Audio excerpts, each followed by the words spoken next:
Very unexpected. और जिस तरीके से अभी 2 दिन से और ड्रामा चल रहा था, हमें लग नहीं पा रहा था कि हम लोग जेल से बाहर निकल पाएंगे। और जेल से निकलते निकलते भी उन्होंने हमें निकालने के लिए पूरी जेल को बंद कर दिया था। तो हम लोग सबसे ठीक से मिल भी नहीं पाए और ग्रास्प कर रहे हैं रियलिटी की। सच में हम एक खुले आसमान के नीचे है। आज हम लोग का इतना सोशल सपोर्ट है, मीडिया सपोर्ट है, लीगल सपोर्ट बहुत अच्छा रहा। तो उसके कारण जितना बाकी लोगों को जेल में फेस करनी पड़ती है हैरेसमेंट, हमें उतनी हैरेसमेंट फेस नहीं करनी पड़ी। महावीर जी, आपके पिता को आखिरी बार नहीं मिल पाएंगे, वो कितना दुख है आपके लिए? वो देख तो इतना है कि उसकी भरपाई कभी जिंदगी में हो नहीं सकती। और इस दिन भी मतलब हर समय मुझे यही लगता है कि कहीं से वो आ जाए, कहीं से मैं उनसे मिल लूं। एक हिसाब से तो बहुत मुश्किल था जेल, क्योंकि जेल किसी के लिए भी आसान नहीं होती है। Whenever women come out, जब भी औरतें आके साथ में मिलके संघर्ष करती है तो समाज तो बहुत सारे आरोप लगाती है। आप कभी आतंकवादी बन जाते हो, कभी आप अश्लील लड़की बन जाती हो, कभी आप बहुत कुछ चीजें बन जाती हो। जो लड़ाई सीए, एनआरसी, एनपीआर जो सरकार अभी लेकर आना चाह रही है और फिर सरकार जो है उस पर काम करना चाह रही है, उसका विरोध जो है वो चलता रहेगा। हक इंसाफ की लड़ाई, जिस तरह से नजीब हो, इखलाक हो और अलीमुद्दीन हो, इनकी जो लड़ाइयाँ थी वो लड़ाइयाँ कंटिन्यू जारी रहेगी। डर नहीं लग रहा है आपको? बिल्कुल डर नहीं लग रहा है। डर तो सिर्फ ऊपर वाले से लगता है, अल्लाह से, सिर्फ एक खुदा से डर लगता है। तो आखिरकार दिल्ली दंगों के लिए आरोप झेल रहे पिंजरा तोड़ के 3 सदस्य जेल से 1 साल बाद बेल पर बाहर आ गए हैं। नताशा नरवाल ने जेल के बाहर निकलने के बाद ही कहा कि हमें अपने ऊपर लग रहे आरोपों पर यकीन ही नहीं हो रहा था, हास्यास्पद आरोप थे। देवांगना का कहना था कि जब महिला बाहर निकलती है, संघर्ष करती है, तो उन पर आरोप लगते हैं। और दोनों ने जेल में बंद उन गुमनाम लोगों की भी बात की जो संघर्ष कर रहे हैं।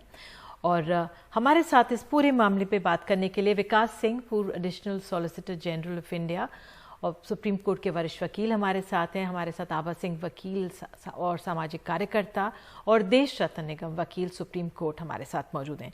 विकास जी, मैं पहले आप ही से सवाल पूछूंगी। जो आज ये तीनों पिंजरा तोड़ के कार्यकर्ता बाहर आए हैं, दिल्ली हाई कोर्ट 2 दिन पहले ही आदेश दे देता है और उसके बाद 2 दिन कुछ प्रोसेस के कारण इनको रखा जाता है, और दिल्ली पुलिस करीब 21 जून, 1 हफ्ते भर और इनको रखना चाह रही थी। तो जो ये प्रोसेस को लेकर किस तरह से आंकलन करेंगे आप, जो स्थिति बनी कानून को लेकर इस मामले में?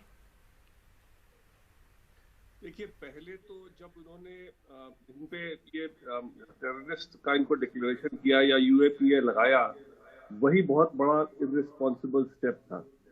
और हाईकोर्ट का जो फैसला आया 15 जून का, मैं तो सैल्यूट करूंगा जस्टिस बंबानी को और जस्टिस सिद्धार्थ मृदुल को, जिन्होंने ये फैसला लिखा कि इस तरह का फैसला आज के माहौल में एक हमारी जो डेमोक्रेसी है उसका फाउंडेशन को स्ट्रॉन्ग करता है। देखिए, जो हमारा कानून बना है, जो हमारा कॉन्स्टिट्यूशन है, संविधान है, हमने फंडामेंटल राइट दिया है फ्री स्पीच का, और फ्री स्पीच के फंडामेंटल राइट को दाबने की कोशिश की जाती है या तो यूएपीए लगा करके या सेडिशन लगा करके। अभी आपने सेडिशन में रिसेंटली सुप्रीम कोर्ट का जजमेंट विनोद दुआ के केस में देखा होगा, जो मैंने बहस किया था। इसी तरह का जजमेंट इन्होंने एक और जस्टिस बंबानी ने भी दिया था विनोद दुआ के केस में भी। और आज का जो जजमेंट है ये तो बहुत ही सराहनीय है, क्योंकि जिस तरह से आप टेररिस्ट का डिक्लेरेशन कर रहे हैं, जहां पर कि कोई इंटेंशन नहीं है उस तरह की एक्टिविटी का, क्योंकि बहुत ही कड़ा कानून है, बहुत ही इसके जो परिणाम है इस कानून को लगाने का जो उसका अंजाम जो होता है किसी आम आदमी पे, वो बहुत ही सख्त अंजाम जी। होता है। विकास जी, क्योंकि सवाल यही उठता है कि यूएपीए जैसे अगर आप गंभीर आरोप लगा रहे हैं, तो क्या हम, क्योंकि अब हमारे अगर हाई कोर्ट कह रहा है कि आपको विरोध जो है, संवैधानिक विरोध और आतंकवादी गतिविधि में अंतर करना पड़ेगा, और राज्य के सामने इसकी जो है रेखा धूमिल होती जा रही है। अगर ऐसी बात कही तो क्या हम अपने कानून, जो एक बहुत गंभीर मसले के लिए, आतंकवाद से निपटने के लिए बना है, उसका ही हम मखौल नहीं बना रहे? बिल्कुल, ये तो देखिए बिल्कुल एक मजाक बन गया है इस कानून का। और जिस तरह से ये सरकार का ये शो करता है कि कितना सरकार इनटॉलरेंट है, कोई भी ऐसा क्रिटिसिज्म सुनने के नाम से बहुत ही इनटॉलरेंट है। और ये एक चिलिंग फैक्टर है ये इस तरह के कानून को लगाया जाता है समाज को एक ऐसा चिल डाल देने के लिए कि कोई समाज में, देखिए हमारा जो कानून है, संविधान है, हमारे संविधान में जो फंडामेंटल राइट फ्री स्पीच का है वो सिर्फ जर्नलिस्ट को नहीं है जैसे कि यूएसए में है। हमारे संविधान में सारे नागरिक को, हर सिटीजन को फ्री स्पीच का राइट है। इनफैक्ट हमारे संविधान में जर्नलिस्ट का नाम भी नहीं है, इसलिए जो जर्नलिस्ट राइट जो एंजॉय करते हैं वो सिंपली वो जो सिटीजन एंजॉय करता है वो राइट है। इसलिए हर सिटीजन को राइट है एक प्रोटेस्ट करने का, राइट है अपने विचार को सामने लाने का, हर सिटीजन को राइट है सरकार को क्रिटिसाइज करने का। और सरकार जस्ट बिकॉज कि आपने क्रिटिसाइज किया और कहीं एक दूसरे शहर में दूसरे पार्ट में कहीं वायलेंस हुआ तो उसको लिंक करके, जबकि उसका कोई लिंक नहीं है, नहीं कोई लिंक, कोई इनसे कोई डायरेक्ट ताल्लुकात नहीं है, लेकिन सिर्फ एक किलिंग फैक्टर बनाने के लिए कि पूरे देश में लोग समझ जाए, कोई भी सरकार को क्रिटिसाइज ना करे, खास करके उनके CAA के कानून को क्रिटिसाइज ना करे। इसलिए हमारे जी एक तरह से बिल्कुल एक तरह से फिर इससे डर भी पैदा होता है लोगों में। लेकिन हमने सुना जब ये तीनों बाहर आए हैं डरे हुए बिल्कुल नहीं लग रहे हैं अपनी बात, और जो जेल में इतने सारे लोग और बंद हैं और उनकी भी वो वकालत कर रहे थे, बात कर रहे थे। आप जुड़े हमारे साथ आभा सिंह भी हैं और देश रत्न निगम भी हैं। देश रत्न निगम जी, मैं आपसे पूछना चाहूंगी कि जो आज जिस तरह से UAPA को लेकर ये जो धाराएं इन पर लगाई गई थी, कोर्ट का रुख सामने आया, जो डिले टैक्टिक्स की गई, क्या आपको लगता है ये ऐसा नहीं होना चाहिए था?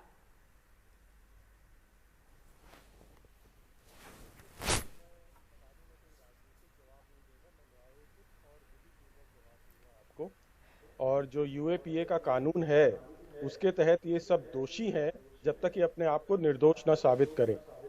ये बदला हुआ है कानून, ये फ्रांस का मॉडल है जो इंडिया में भी है, कई देशों में और भी चलता है कि इस तरह का जो कानून है UAPA में, उसमें आप दोषी हैं जब तक आप अपने को निर्दोष ना साबित कर लें। ये उल्टा है, आप निर्दोष हैं जब तक आप दोषी ना साबित हो, उससे उल्टा है। तो ये आज की तारीख में ये दोषी हैं, ये सेक्शन 38 में दिया हुआ है UAPA कानून के। तो दूसरा मैं आपको बता दूं, ये बेल है और बेल में अगर हाई कोर्ट या कोई भी कोर्ट कुछ मेरिट्स पे बोलता है, उसका ट्रायल कोर्ट के लिए कोई मतलब नहीं होता है, कोई महत्व नहीं होता है। तो मेरिट पे तो मेरे ख्याल से हाई कोर्ट को बोलना भी नहीं चाहिए, क्योंकि उन्होंने बोला प्राइमा फेसाई, ऊपरी नजर से जो देखा है, और वो अंदर भी नहीं गए हैं केस के, और इसको उन्होंने बहुत कंक्लूसिव फाइंडिंग भी नहीं दी है इसमें, क्योंकि वो फाइनल जो फैसला आएगा उस पर आएगा। दूसरा, जो टेररिस्ट एक्ट की बात हो रही है, वो टेररिस्ट एक्ट देखिए वो परिभाषित है, और जो दिल्ली दंगों में हुआ वो सारी चीजें वहां पे हुई हैं, वो उस परिभाषा में दी हुई हैं। तो इसलिए UAPA लगा हुआ है वहां पर। निगम साहब, अगर मैं उस पूरे मामले में ना भी जाऊं, लेकिन अगर दिल्ली पुलिस सिर्फ एक आधार कार्ड को वेरीफाई करने के लिए 5 दिन और बेल ग्रांट करने के बाद भी मांगती है, तो सवाल उठते हैं। आभा जी, आपसे इस मामले में क्या डिलिंग टैक्टिक्स नजर आए कि पुलिस की तरफ से कि उसको थोड़ा सा समय ज्यादा लगा रही थी बेल देने में?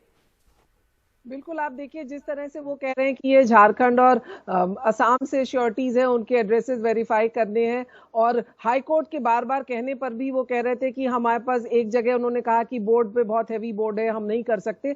साफ दिख रहा था कि हाई कोर्ट के ऑर्डर के बाद भी दिल्ली पुलिस कोशिश कर रही थी कि ये जेल में ही रहे, और तब तक वो सुप्रीम कोर्ट से जाके स्टे ले आए। और आप ये भी देखिए, जो अभी पहले बोल रहे हैं टेररिस्ट एक्ट, हाई कोर्ट ने साफ साफ कहा ये नॉर्थ ईस्ट दिल्ली में लिमिटेड एरिया में ये प्रोटेस्ट था, ये पूरे दिल्ली तक में नहीं था।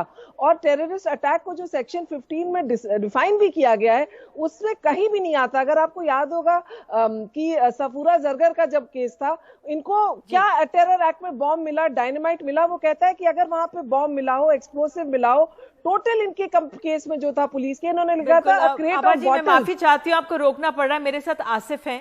आसिफ आज अभी जेल से 1 साल के बाद बाहर आए। आसिफ, आपने NDTV से बात भी की, आपको सुन भी रही थी, लेकिन इस समय आप हमारे जो दर्शक आपको देख रहे हैं उनसे क्या कहना चाहेंगे? जो आपको ये बेल मिली है और आप जिन आरोपों के अंदर जेल गए थे, अभी वो भरी नहीं हुए हैं, आप बेल पे बाहर आए हैं, इस समय जहन में क्या ख्याल? जी बिल्कुल, मैं बहुत खुश हूँ, और जो है मुझे देश के संविधान पे, देश की एकता और अखंडता पे पूरा भरोसा था, और जुडिशरी पे पूरा भरोसा था कि आज नहीं तो कल, साल नहीं 2 साल भी लग सकते थे, 3 साल भी लग सकते थे, तो मुझे जो है इंसाफ मिलेगा। आज बेल मिला है, जल्द ही जो है वो पूरा केस ही जो है वो डिस्चार्ज हो जाएगा। आने वाले वक्त में केस चार्ज पे ही नहीं लग सकता है, क्योंकि इन्होंने जो चार्जेस लगाए थे स्पेशल सेल और दिल्ली पुलिस ने जो चार्जेस लगाए थे वो सारे चार्जेस फेक हैं, फॉल्स हैं। तो हमें जुडिशरी पे भरोसा था कि ठीक है, थोड़ा सा जुडिशरी सिस्टम्स में जो है हमें ये था कि काम हल्का धीरे हुआ, साल भर नहीं के थोड़ा जल्दी होना था, लेकिन यकीन था, भरोसा था कि जो है आज न तो कल जो है ज़रूर हमें जो है इंसाफ मिलेगा। और जो हमारी लड़ाई थी, जो हमने पढ़ा था, जिस तरह से हमने जो है देश की आज़ादी के लिए जो हमारे लोग थे, जिन्होंने जिस तरह से कुर्बानियाँ दी, जिस तरह से गांधी जी ने जो हमें जो है दर्श दिया था कि क्या नाम है, अहिंसा के रास्ते पे चलकर जो है देश की एकता और अखंडता को बचाना है, देश के लोगों को बचाना है, देश के लोगों की सहायता करना है, अपने आप को बचाना है, अपने गांव और अपने इलाके वालों को बचाना है। तो उसकी लड़ाई जो है वो जारी थी, क्योंकि जब इस देश का संविधान बना तो बाबा साहब भीमराव अंबेडकर ने कहा कि हिंदुस्तान में चाहे वो हिंदू हो, मुस्लिम हो, सिख हो, ईसाई हो, पंजाबी है, सारे लोगों को बराबर का दर्जा है। तो हमें जो है किसी भी तरह से जो है कोई जुल्म और ज्यादती करके हमें जेल में महीने, 2 महीने, साल, 2 साल तो रख सकते हैं, लेकिन हक और इंसाफ की आवाज़ को जो है कभी दबाया नहीं जा सकता है। लेकिन आप पे काफी गंभीर आरोप लगाए गए हैं और ये अभी लड़ाई लड़नी है, अभी बाकी है। मैम, मैं आपसे जैसा कि बताया कि क्या नाम है, जो आरोप लगे हैं वो बिल्कुल गलत हैं। ये जो है आरोप बिल्कुल, ये तो आरोप ही नहीं लगा, हमें जो है बहुत सारे नाम से पुकारा गया कि हम आतंकवादी हैं, जिहादी हैं, देशद्रोही हैं, दंगाई हैं, इस तरह के एलिगेशंस लगे हैं। ये जो है चार्जशीट में और अदालत में ये जो है एलिगेशन, जो धारे लगे हुए हैं यूएपीए, वो वहाँ शो करेंगे, लेकिन जो माइंड पे जो चीज़ काम करता है वो ये काम करता है कि ये मुझे दंगाई बोल रहा है, ये मुझे जिहादी बोल रहा है, ये मुझे आतंकवादी और देशद्रोही बोल रहा है। ये काम दिमाग पे करता है, ये दिमाग पे असर करता है। तो मेंटली टॉर्चर किया गया, करने की कोशिश की गई, तो हम उससे उभर गए। तो ये जो चार्जेस लगे हुए हैं, तो इससे भी हम जल्दी उभरेंगे, इससे भी हमें जो जल्दी इंसाफ मिलेगा। आपने बहुत बड़ी बात बोली कि मानसिक तौर पर कितना आघात पहुंचता है ऐसे आरोपों का, और आपके साथ और लोगों का भी जो आप लोगों से जुड़े होते हैं। ऐसे में आप बाहर निकलकर अपने जो साथी हैं उनको, उनसे क्या कहना चाहेंगे? काफी लोग आपके साथ जुड़े, लेकिन सवाल भी बहुत उठे, तो ऐसे में अपने लोगों से आप क्या कहना चाहेंगे? क्योंकि मानसिक तौर पर भले ही वो आपके साथ जेल में नहीं थे, लेकिन बाहर थे और परेशान हुए होंगे, आपके परिवार भी आपके साथ था। बिल्कुल, सारे लोग हमारे साथ थे, पूरा जामिया मिल्लिया इस्लामिया जो है हमारे साथ था, पूरी जो है जो संविधान के मानने वाले लोग हैं वो तमाम लोग हमारे साथ खड़े हुए थे, और हम उनका शुक्रिया भी अदा करते हैं। साथ ही साथ उनको ये मैसेज भी देना चाहते हैं कि जो लड़ाई शुरू की गई थी जामिया मिल्लिया इस्लामिया से 13 दिसंबर को, वो लड़ाई चाहे वो सीए हो, एनआरसी हो, एनपीआर हो, चाहे वो नजीब के इंसाफ का हो या रोहित वेमुला का इंसाफ का हो, चाहे वो अलीमुद्दीन के इंसाफ की बात हो जहां मॉब लिंचिंग हुई है, उन तमाम जो लड़ाइयों को शुरू की गई थी वो अभी ख़त्म नहीं हुआ है। वो लड़ाइयाँ जारी रहेगी, आने वाले वक्त में भी जारी रहेगा, और जब तक हम लोग हैं तब तक ये लड़ाई जो है लड़ते रहेंगे। आज एक बार जेल आए, हो सकता है आगे भी जेल आना पड़ सकता है। बिल्कुल आसिफ, लेकिन कानून के दायरे में रहकर तमाम आप अपनी आगे बातें बढ़ाएंगे, है ना? ये आपको हमेशा जहन में रखना होगा। आप बिल्कुल, आए, बिल्कुल, बहुत शांतिपूर्ण तरीके से कानून के दायरे में रह के अहिंसा के रास्ते पे चलकर जो है गांधी जी ने जो हमें बताया, उस रास्ते पे चलकर जो है शांतिपूर्ण तरीके से अपना विरोध जताते रहेंगे। जब भी इस देश की एकता और अखंडता को बचाने की बात आएगी, हम सड़कों पे होंगे, क्योंकि अगर हम सड़कें छोड़ देंगे तो जिस तरह से संसद आवारा, क्योंकि लॉकडाउन में जो है सड़कें जो है वो सुनसान हो गई हैं, तो लोग भूखे मरने लग गए, तो संसद जो है वो आवारा हो गया है। तो इसी वजह से जो है संसद को आवारा नहीं होने देंगे, और जो है सड़कें जो है वो सूनी नहीं होने देंगे। हम लोग जो है हक और इंसाफ की लड़ाई लड़ते रहेंगे सड़कों पर आके। जी बिल्कुल, अपना ध्यान रखें और अपने परिवार से जाकर जल्द मिलें। जुड़ने के लिए धन्यवाद। तो आसिफ हैं, और बड़ी बात ये कह रहे हैं कि जो ये सामाजिक कार्यकर्ता हैं वो, उनका अक्सर यही कहना होता है कि जो दलीलें दी जाती हैं, भले ही कोर्ट में दी जाती हैं, लेकिन मानसिक तौर पर बहुत इसका आघात होता है, और उसके साथ इनके जुड़े लोगों का भी होता है। बहरहाल एक छोटा सा ब्रेक हम लोग ले रहे हैं, लौटेंगे, बने रहिए एनडीटीवी इंडिया के साथ। उत्तर प्रदेश के उन्नाव में ग्रामीणों के पथराव से निपटने के लिए पुलिस ने स्टूल और टोकरी का सहारा लिया, और इन तस्वीरों के सामने आने पर पुलिस का सोशल मीडिया में एक तरह से मजाक उड़ाया जाने लगा।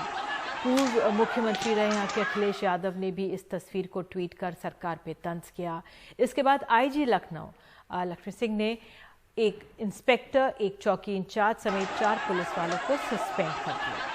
यही नहीं, यूपी के डीजीपी ने भी उन्नाव के कप्तान से जवाब तलब किया है, जबकि उत्तर प्रदेश के हर जिले में पुलिस को हेलमेट और बॉडी प्रोटेक्टर दिए गए हैं। फिर इनके बिना पुलिस उपद्रव से निपटने क्यों गई, ये पूछा गया है।